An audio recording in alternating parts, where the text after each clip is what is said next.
Iran, Israel, যুক্তরাষ্ট্র যুদ্ধ শেষ হওয়ার পর ডোনাল্ড ট্রাম্প নিজেই ইরানের ড্রোনের প্রশংসা করেছিলেন। কম খরচে ইরানের কার্যকর ড্রোন নির্মাণের পরামর্শও দিয়েছিলেন ট্রাম্প। আর এবার পুতিন সরাসরি ইরানের ড্রোন ব্যবহার করে বদলে দিয়েছে রাশিয়া যুদ্ধের রূপ। ধারণা করা হচ্ছে যুক্তরাষ্ট্র ইরানের প্রযুক্তির দিকেই ঝুঁকছে। ইউক্রেনের সামরিক বাহিনীর বিরুদ্ধে ব্যবহারের জন্য ইরান থেকে শাহেদ ড্রোন কিনেছিল রাশিয়া। এখন প্রতি মাসে হাজার হাজার এ ধরনের ড্রোন তৈরি করতে বড় বড় কারখানা গড়ে তুলেছে মস্কো। রাশিয়ার এই কম দামি ড্রোন ঠেকাতে ইউক্রেনকে দামি গোলাবারুদ ব্যবহার করতে হচ্ছে, কারণ কম দামি প্রতিরক্ষা কৌশলগুলো অতটাও কার্যকর নয়।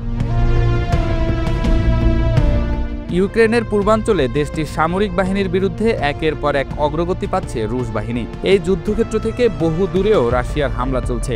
এই হামলা চালানো হচ্ছে গভীর রাতে ড্রোনের মাধ্যমে ইউক্রেনের শহর ও বেসামরিক স্থাপনাগুলোয়। হামলার জন্য ড্রোনের উৎপাদনও বাড়াচ্ছে মস্কো।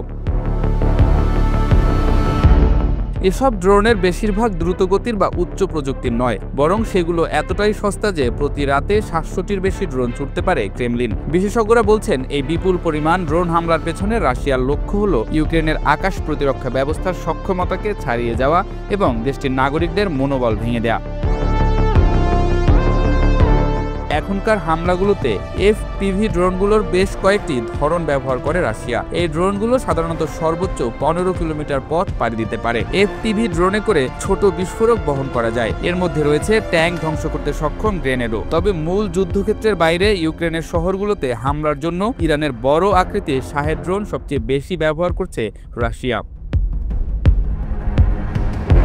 ইউক্রেনের প্রতিরক্ষা গোয়েন্দা কর্মকর্তারা সিএনএনকে জানিয়েছেন, ইরানের ফর্মুলা নিয়ে প্রতি মাসে 6000-এর বেশি শাহেদ ড্রোন উৎপাদনের দিকে এগোচ্ছে রাশিয়া। যুদ্ধের শুরুর দিকে এ ধরনের ড্রোনগুলো ইরানের কাছ থেকে কিনত মস্কো। তবে রাশিয়ার অভ্যন্তরে সেগুলো উৎপাদন করতে এখন খরচ অনেক কম পড়ছে।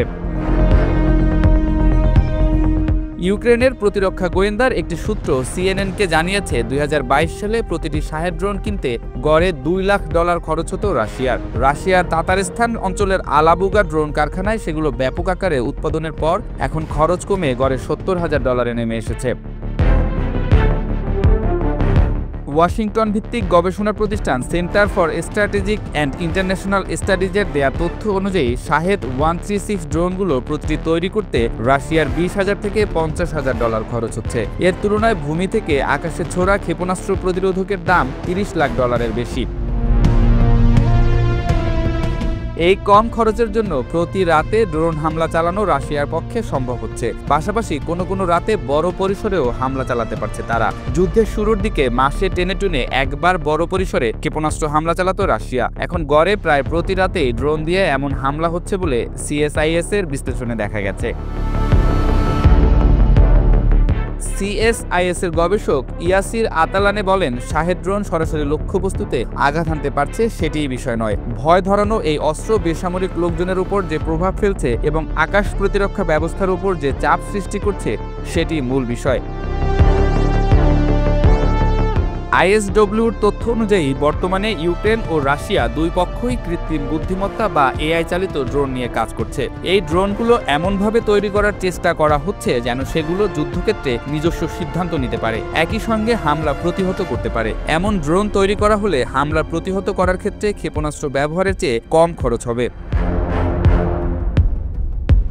গবেষক কাতেরিনা বলেন, এআই চালিত ড্রোন নিয়ে ইউক্রেন পরীক্ষা নিরীক্ষা চালাচ্ছে। তার বহু তথ্য পাওয়া গেছে, তবে সেগুলো পর্যাপ্ত পরিমাণে মোতায়েন হতে দেখা যায়নি। ইউক্রেন যদি হামলা প্রতিহতকারী ড্রোন তৈরি করতে পারে তাহলে তাদের সক্ষমতা বেড়ে যাবে। একই সঙ্গে ক্ষেপণাস্ত্র হামলা চালানোর জন্য নিজেদের আকাশ প্রতিরক্ষা ব্যবস্থা ক্ষেপণাস্ত্রগুলো সংরক্ষণ করতে পারবে।